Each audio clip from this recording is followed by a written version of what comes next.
This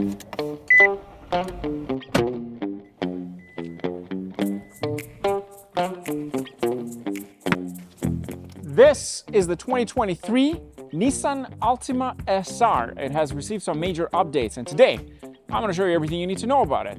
So, let's roll!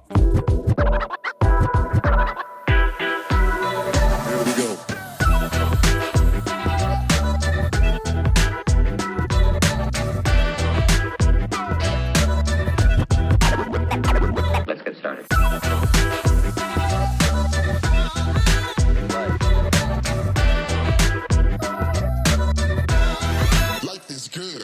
Let us begin with the exterior. Now we have a more sporty design, more aggressive. Front end, for example. Look at this massive grille that starts from the top, ends all the way with the bottom lip.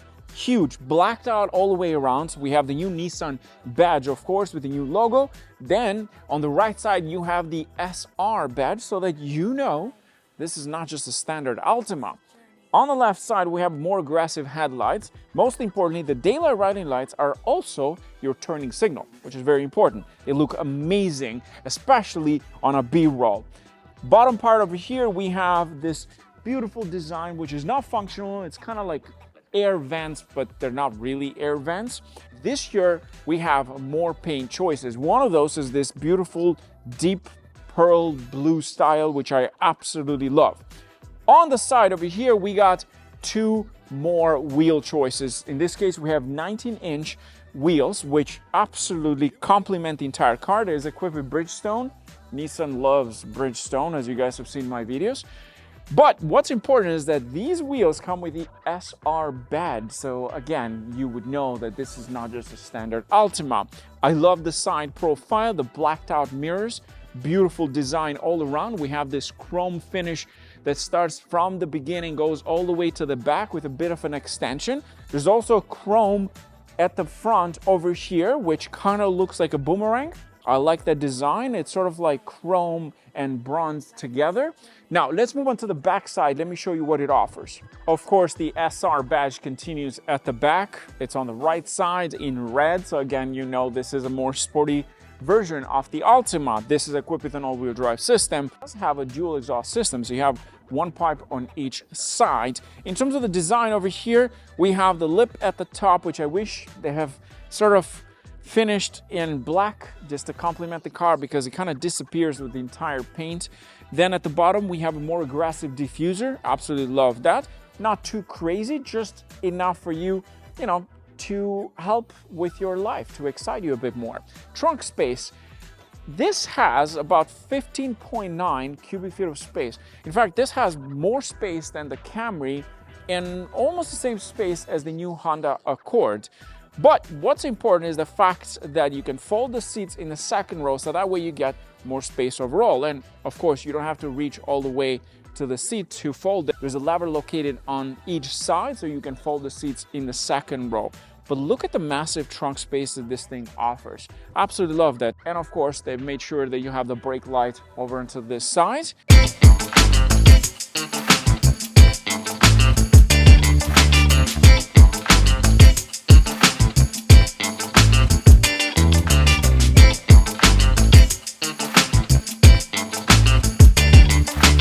Into the second row. First of all, space, not so bad. I do have a bit of a headroom over here because the way this thing is designed sort of gives you more space over into the side for your head.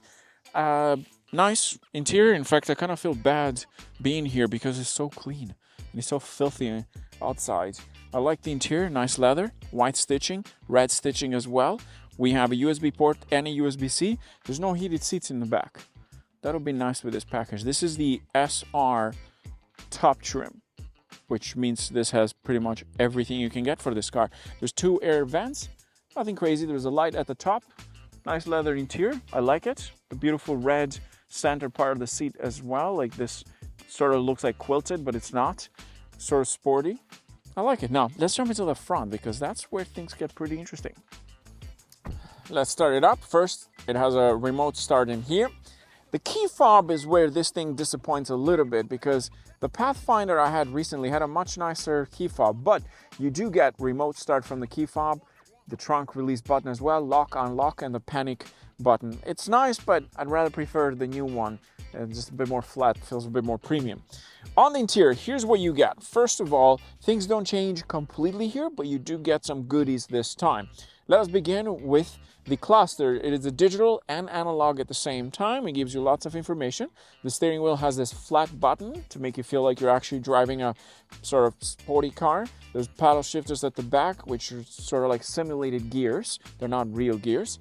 Then on the left side, you have the controls for the radio. On the right side, this vehicle is equipped with the 360 shield, which gives you lane assist, gap assist, and so on.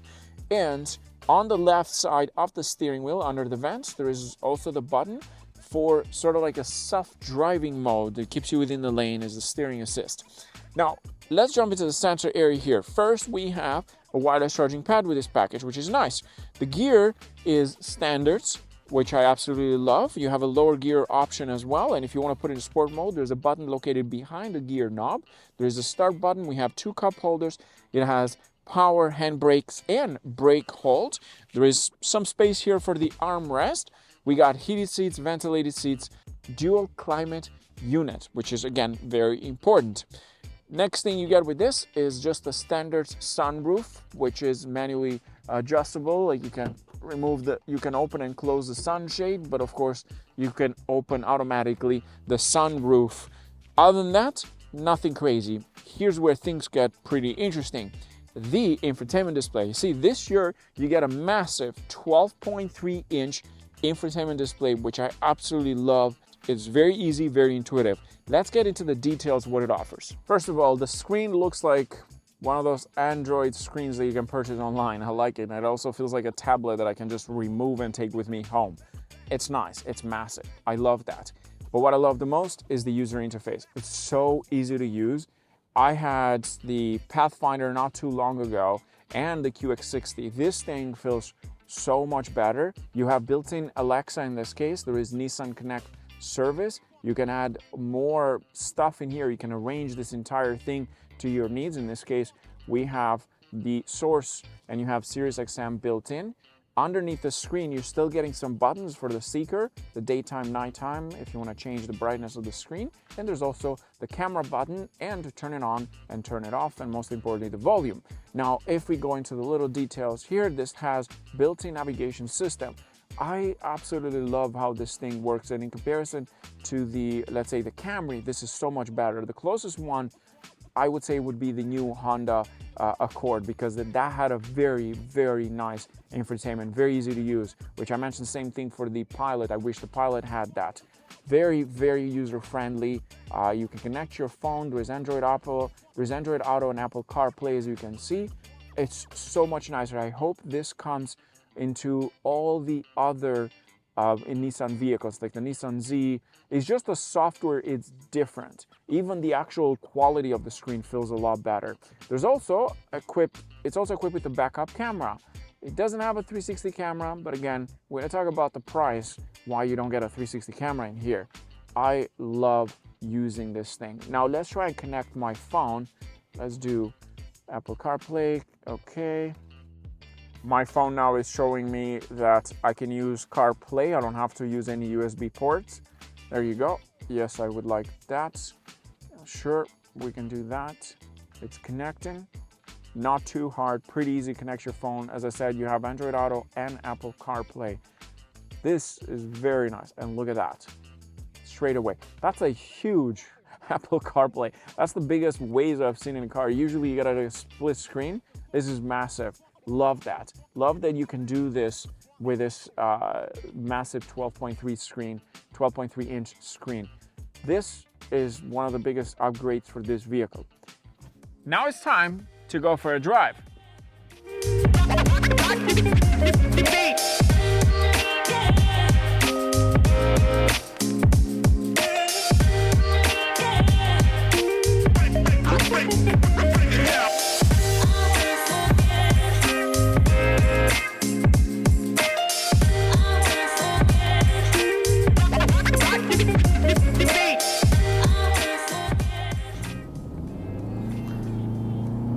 Sport mode activated. Under the hood, This vehicle has a 2.5 liter 4-cylinder naturally aspirated. It makes 182 brake horsepower and 178 pound-feet of torque. What's important is the fact that this is all-wheel drive, mostly front-wheel biased. So don't expect to be a full-time all-wheel drive. It does, although, give the power to each wheel independently when it's needed, where it's needed. It does come with, as Nissan calls it, the X-tronic transmission with paddle shifter. I have it in 3rd gear right now. And now it went into 4th gear.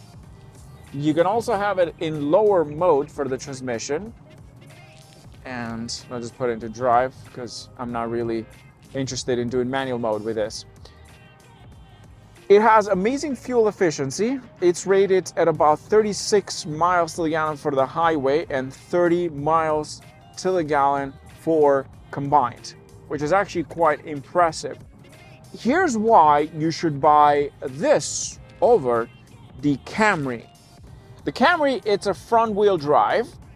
It costs over $4,000 more than the Altima SR, the TRD, and it does make more horsepower, but you're also not going to have the same fuel efficiency as the Altima SR. In fact, in Canada, the TRD, the Camry TRD, is rated about 7.6 liters per 100 kilometers. This is rated about 6.7 combined liters per 100 kilometers, which is, again, is very impressive.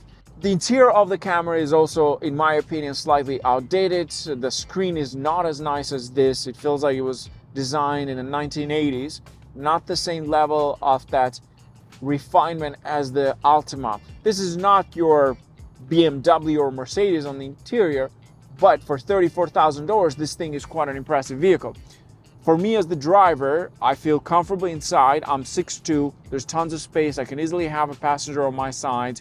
And most importantly, the driver's side gets lumbar support and you get power seats. Also, the passenger gets power seats, which again, for $34,000, that's a lot. This thing offers so much for the money that you can't beat it. Yes, it doesn't make crazy horsepower. Yes, you don't like the CVT. I understand it, although Nissan calls it X-tronic. But you cannot compete with this price. You get so much all-wheel drive, tons of cargo space. That trunk is huge, lots of space in here, although the Camry does offer a bit more space on the interior in terms of headroom, legroom. You get amazing fuel efficiency. It looks amazing on the outside, very sporty, very aggressive. It drives very nicely. The road noise is not that bad. You have full driver assistance package with lane assist, gap assist. We can turn it on right now, set the cruise control to your speed, and it literally keeps you within the lanes. That's for $34,000. What more can you ask?